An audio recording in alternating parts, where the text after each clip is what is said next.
should. One car from Tokyo Drift just sold for over $1.2 million at auction. Not a Ferrari, not a Lamborghini, a Mazda. The same orange and black RX-7 that exploded on screen is now worth more than most supercars, and the story behind it is absolutely wild. Hansa's RX-7 isn't just a movie prop, it started as a real JDM showstopper before becoming a million-dollar Hollywood legend. Today we're revealing the insane tech and secrets behind the Fast and Furious franchise's most iconic drift machine. Let's pop the hood. Fact number 1. This car was a champion before it became a movie star.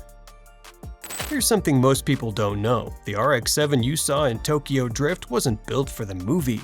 Universal Pictures actually purchased this specific vehicle directly from Veilside, the legendary Japanese tuning house, after it had already made waves at the 2005 Tokyo Auto Salon.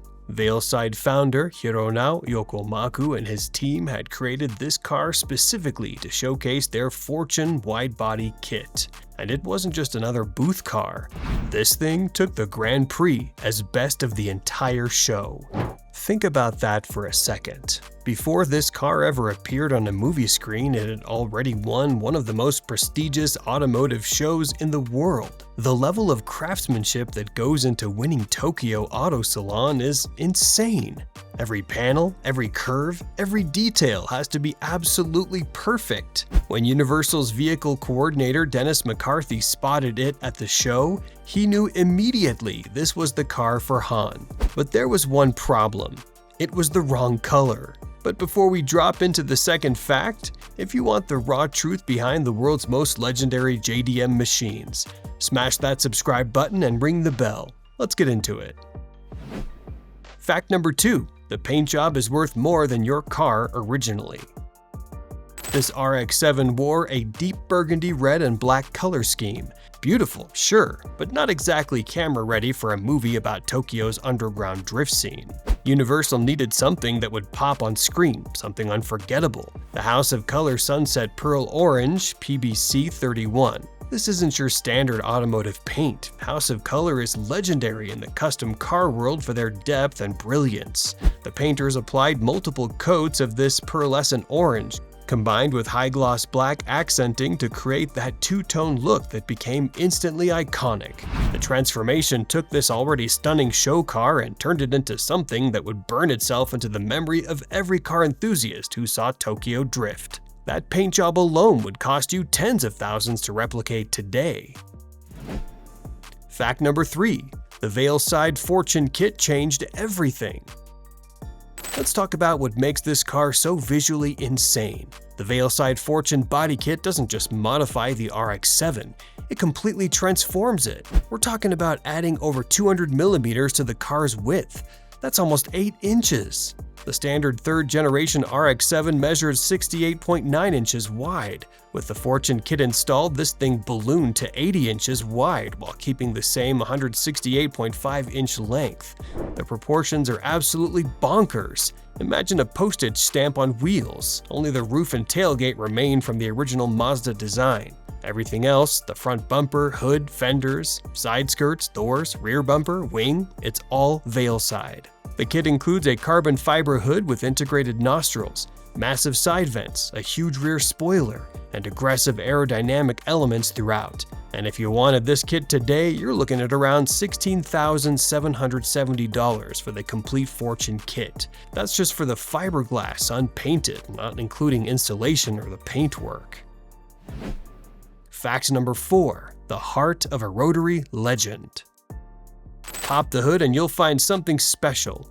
The 13B REW twin-rotor rotary engine. This isn't your average power plant. The stock 13B REW came with the world's first mass-produced sequential twin turbocharger system and was officially rated at 276 horsepower from the factory. Though everyone knows Mazda massively underrated these engines due to Japan's gentleman's agreement limiting advertised power. But here's where it gets interesting. Universal actually used 2 different engine setups. The hero car that sold at auction kept a relatively stock configuration. For this beauty, Legendary Rotary specialist Ari Amemiya rebuilt the engine with upgraded components but kept the power output close to stock specifications, at around 280 horsepower at the wheels. Founded by Isami Amemiya back in 1974, Ari Amemiya is the name in rotary tuning. These guys have been exclusively working on Wankel engines for over 50 years. However, the high-powered stunt car that did all the crazy drifting, that ran a completely different setup. A massive HKS T04Z single-turbo conversion replacing the factory twin turbos entirely, pumping out around 500 horsepower. That's the beast that was sliding sideways through Tokyo's streets on screen. The stock engine weighs just 247 pounds, and even with all the modifications, these cars remained relatively lightweight. That power-to-weight ratio is absolutely lethal. Fact number 5. The wheels are engineering marvels. These chrome wheels aren't just for show, they're Andrew Premier Series Racing Evolution 5 wheels. Custom made for this application, the front wheels measure 19 inches in diameter by 9 inches wide, while the rears are absolutely massive, 19 by 12 inches. To put that in perspective, 12 inches of width is supercar territory. Wrapped around these massive wheels are Toyo Proxes T1R tires. 255/30ZR19 up front and absolutely monster 305/25ZR19 tires in the rear. Those rear tires are nearly a foot across the tread. But here's a wild detail. On some of the stunt replicas, these chrome wheels were so heavy that the production crew had to shave down the tires to help them break loose easier for drifting scenes. The hero car you're looking at, though, kept the full spec rubber. Fact number 6. 5 cars were built, only 2 survived. Tokyo Drift didn't use just one RX-7. Universal Pictures commissioned 5 Veilside RX-7s for filming. 3 were shipped to the United States, with 2 remaining in Japan. 2 were right-hand drive, 3 were left-hand drive. Think about that. 5 meticulously built rotary legends, and only 2 made it out alive. The movie used over 220 total vehicles during production, destroying dozens of them. This was part of the Fast franchise's signature move. They used real cars for real stunts. While other productions might use CGI or cheap replica shells, Universal was out here actually wrecking genuine performance machines. Here's a wild detail. Some of the stunt replica RX-7s were actually built on top of leftover RX-7 shells from Too Fast, Too Furious, which themselves may have been leftovers from the original Fast and Furious. Talk about franchise mythology. The RX-7 that sold at auction was specifically used for close-up and static shots. It wasn't used for any of the actual drifting sequences or crash scenes, which is precisely why it survived in such good condition. The other surviving cars' whereabouts are less documented, but the one that went to auction lived a fascinating life. After filming wrapped, it was shipped back to Japan, along with other right-hand drive vehicles that had been brought to the US on temporary movie prop bonds. It was then sold to JDM car broker New Era Imports. In 2008, a UK-based collector purchased it directly from New Era and brought it across the Atlantic, where it was carefully stored and only driven in dry conditions for the next 17 years. The drifting you saw on screen, that was the work of multiple professional drivers. Lead stunt driver Rhys Millen did the majority of the wheel work, with Samuel Hubinet, known as the Crazy Swede, along with Tanner Faust and Rich Rutherford, also getting behind the wheel. These guys made the RX-7 dance in ways that captivated audiences worldwide. Fact number 7. The single-turbo conversion was built for battle.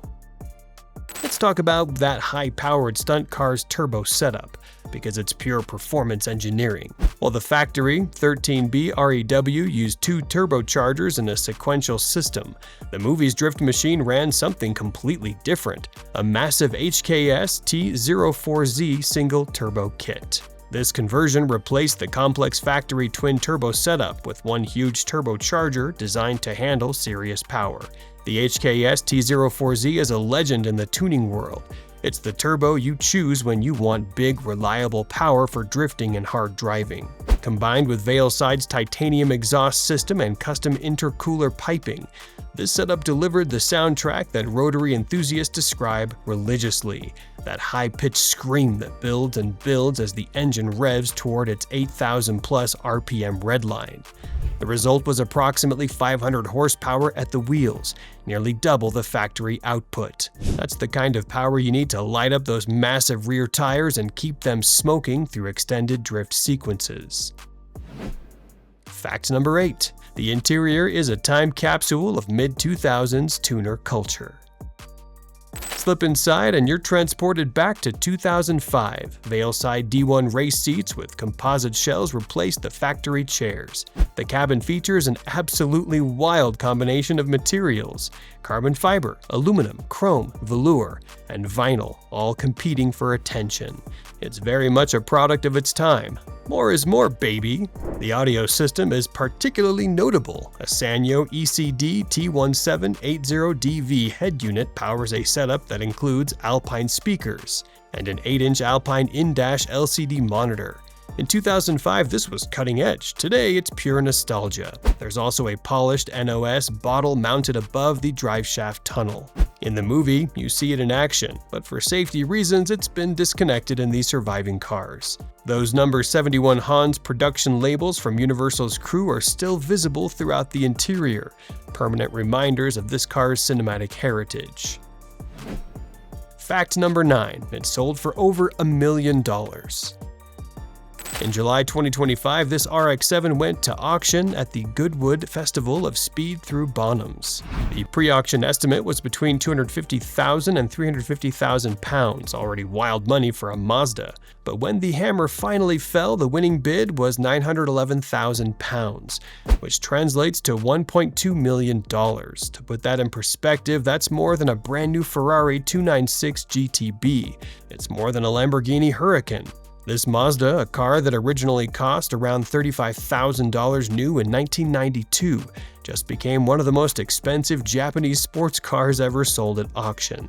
The buyer got a road-legal UK-registered car with a valid MOT that's actually drivable, not just a static display piece. Before the sale, the car received significant maintenance: a new clutch, overhauled brakes, new coilover suspension, and a Blitz nurse spec exhaust system. The engine had been rebuilt by Ari Amemiya, and Rotary specialists gave it thorough pre-auction inspection to ensure everything was sound. The 66,785 miles on the odometer tell the story of a car that's actually been driven and enjoyed, not just preserved under a cover.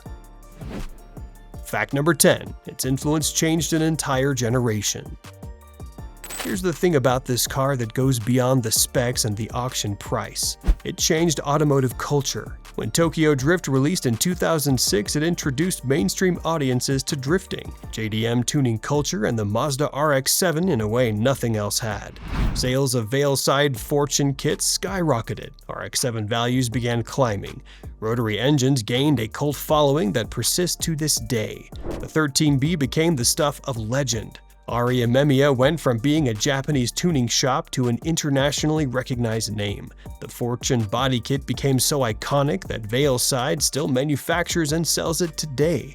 Nearly 20 years later, you can still order one and build your own tribute to Han's car. The car appeared at a cultural moment when drifting was just beginning to explode in North America, and Tokyo Drift accelerated that growth exponentially. Even today, nearly 2 decades after the film's release, this RX-7 remains one of the most recognizable movie cars ever created. It ranks alongside Dom's Charger, Brian's Supra, and the DeLorean from Back to the Future in terms of cultural impact. Car enthusiasts who were teenagers when Tokyo Drift came out now have the money to buy their dream builds, and tribute RX-7s are everywhere at car shows. The Veilside Fortune kit became synonymous with the FD chassis. You literally cannot think of one without the other. Could you build a tribute RX-7, and what would you change? Drop your answer in the comments below. If you enjoyed this deep dive, hit that like button and subscribe for more automotive content where we separate the facts from the fiction.